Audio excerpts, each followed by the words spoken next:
मऊ जिला के ऐतिहासिक गांव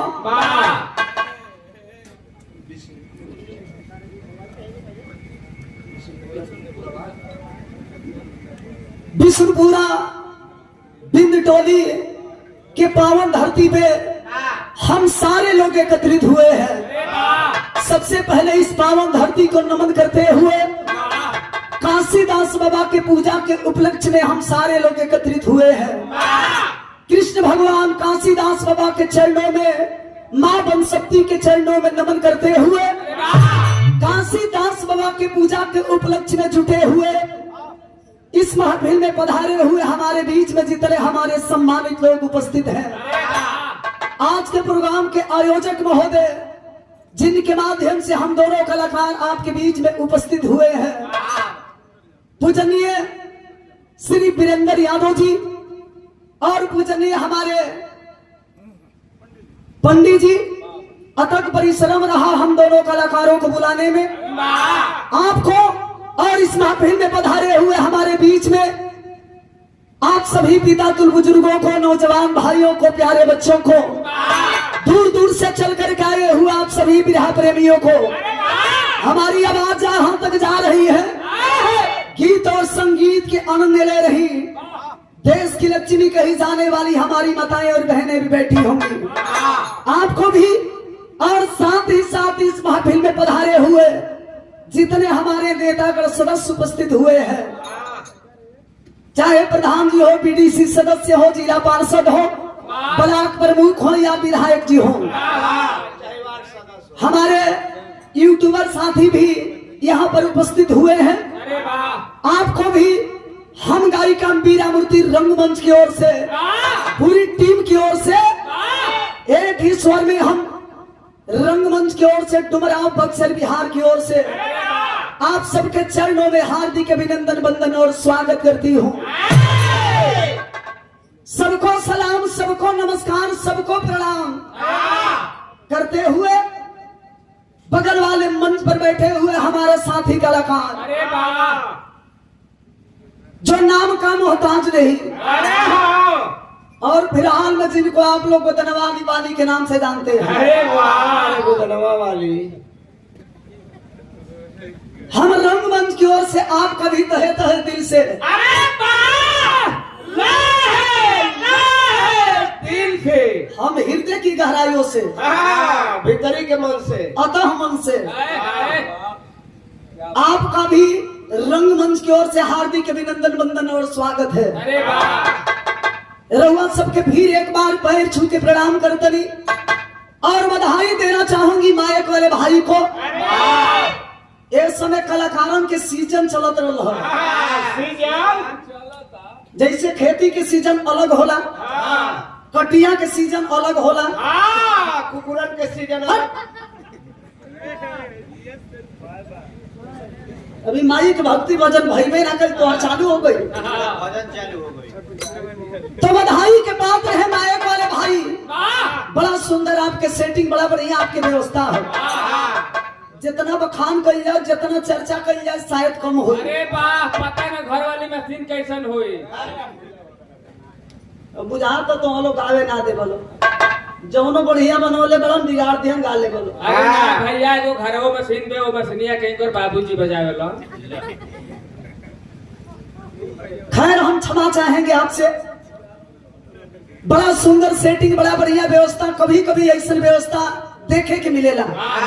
ऐसे प्रतिदिन हमनी के गावत नहीं जा, लगावे वाला पीछे वाला साउंड लगा दी हम, लेकिन सेटिंग बढ़िया से ना हो, बोलना पोको किया है। लेकिन आज बड़ा सुंदर आपके सेटिंग, बड़ा बढ़िया व्यवस्था बा।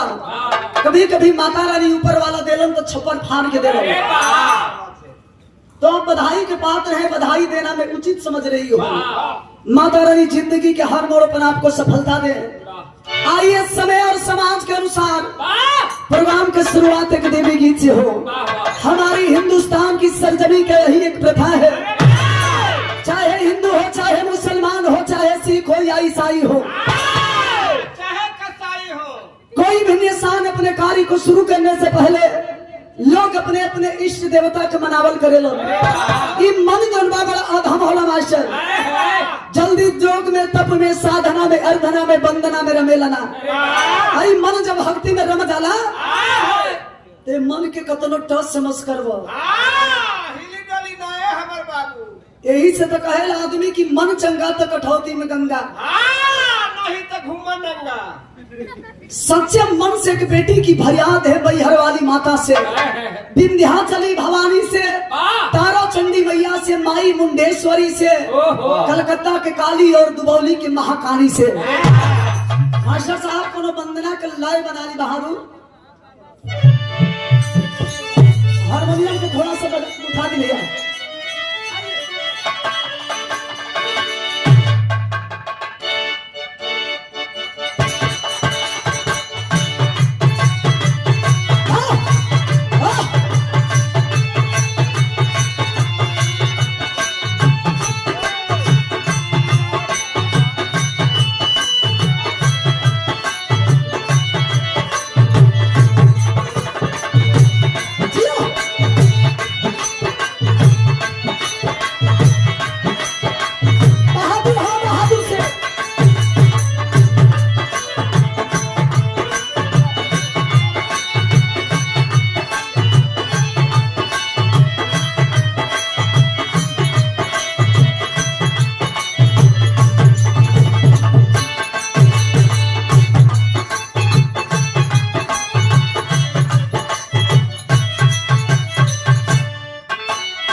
ऐसे वंदना से पहले गीत गावल करो जरूरी ना होला, लेकिन इहो आप लोग बतावे नहीं कि कोनो ऐसा गीत बनेला तो ओकरा पीछे कोनो कारण होला। एकरा में कौन कारण बा? पिक्चर बनी तो हीरो हीरोइन के मैटर, गाना लिखल जाई तो लड़का लड़की के मैटर। मास्टर साहब बड़ा सुंदर भोजपुरी फिल्म की गीत जौना गीत से कि आप लोग परिचित बनी। आजकल के गीत में आप लोग पर्दा मिला ले। दोनों दुल्हन के दुल्हा यही चैत के महीना में अपने दुल्हन से नाराज हो गई। दिन भर के बेचारा दौरी कैले बा। रात के समय में पुरवैया हवा चलल बा, नींद लागल बा। मेहरारू जानत है कि वहाँ के कोहनाई गई बनी। मेहरारू के मनावे के तरीका बड़ा होला। नींद लगल बा, अपने राजा जी के खोदा दिया। खोदा दिया और खोद के इशारा कैलस, कहे का कहे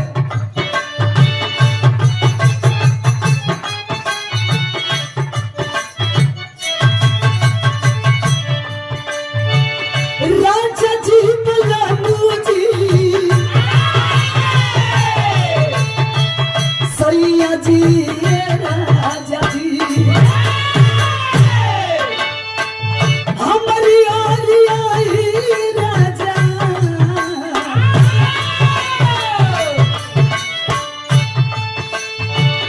हमारी ओरी आई राजा, हमारी ओरी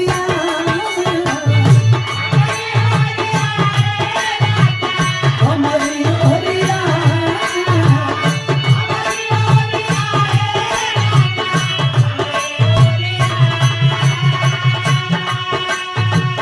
हमारी ओरिया राजा, हमारी ओरिया तेरा हो बलमुआ, हमारी ओरिया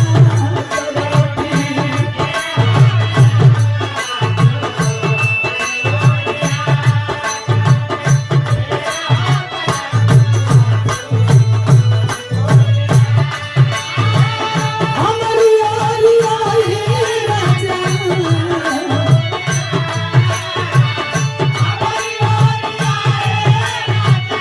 हमारी ओरिया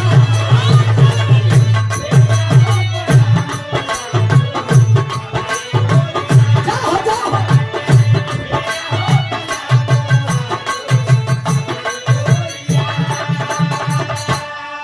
हिंदू रीति रिवाज के अनुसार ये धरती पर 35 करोड़ से ज्यादा देवता देवी बतावल गई है, लेकिन बेटी की फरियाद है उस जगत जननी से जिनके बीड़ा से एक अलग राग निकलती है, गूंगन के जुबान देवे वाली, अंधा के आंख देवे वाली, अबाझिन के पुत्र देवे वाली मैया से इशारा बका हलुई मैया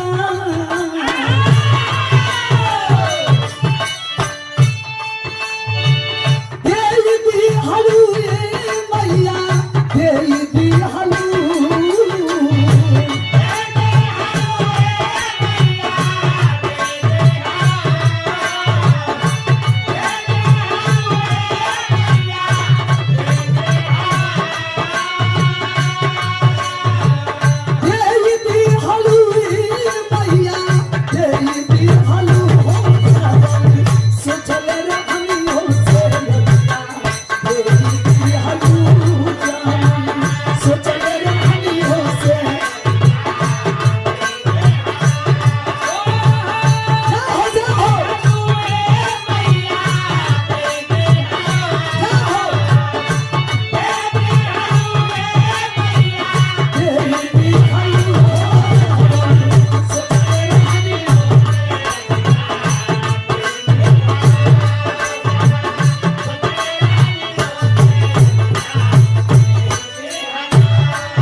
बल्कि विश्वास बा जवन कुछ भी देले बारू ई तोहार देन हो। बिरहा जगत में पहली बार और महिलाओं में सबसे पहली बार इस बेटी को आपने केवल बिरहा ही नहीं गवाया, बिरहा फील्ड से उठा करके इस मीरा मूर्ति को, इस बेटी को आपने गायिका से नायिका भी बनाया। दो चार गो पिक्चर में काम करे के अवसर मिलल तो तोहार देन बा, जनता के देन बा। रोज गवावेलू, कभी कभी तो इतना महसूस होला कि आज तोहर बेटी समाज में गा ना पाई, लेकिन खड़ा भइला के बाद ऐसा लगेला कि भाई कहीं से खड़ा होके बेटी के गवावे के काम करत है। अंतरा के लाइन में बता रही है क्या?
इशारा है क्या? आई जाए तू मैया,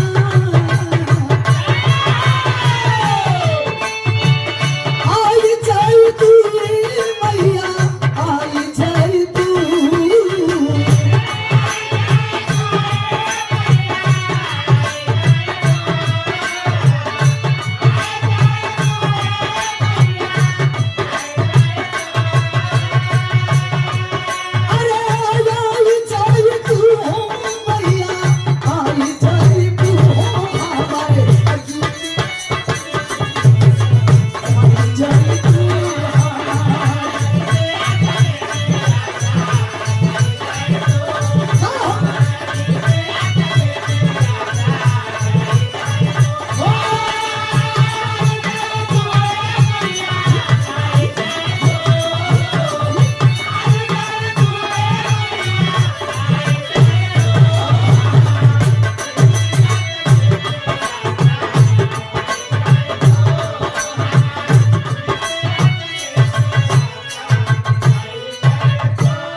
दूसरी लाइन में बता रही है कि माँ, इस धरती पे आप अनेकों रूप में जानी गई है।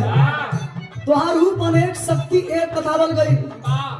जे भी तोरे दरबार में गई खाली हाथ लौट के ना आई, सबके झोली भरले बड़ू।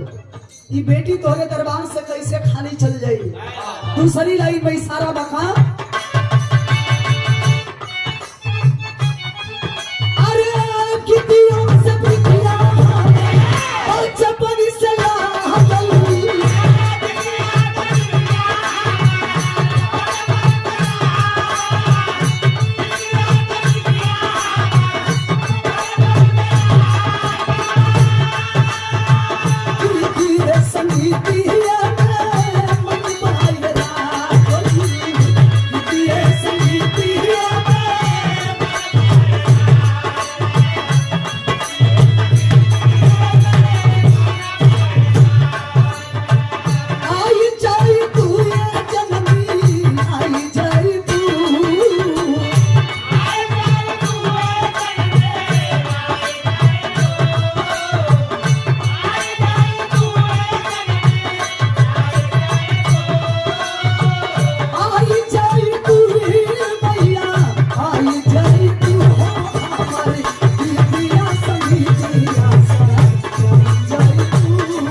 धरती पर ज्ञान ना मिलेला।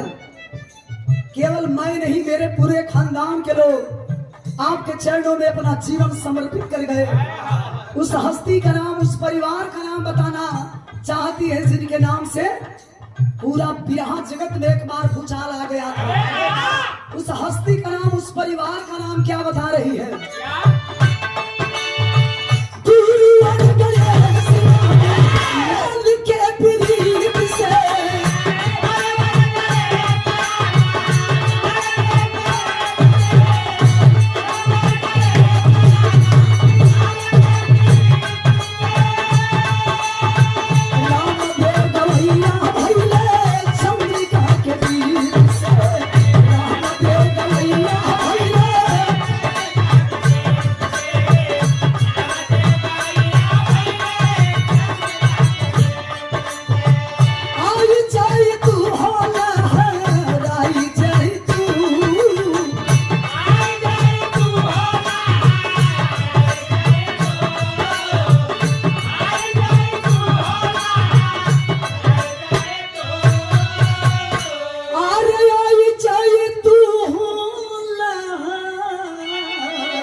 अरे राई जाई तू मीरा, अरे भी जाई के झंडा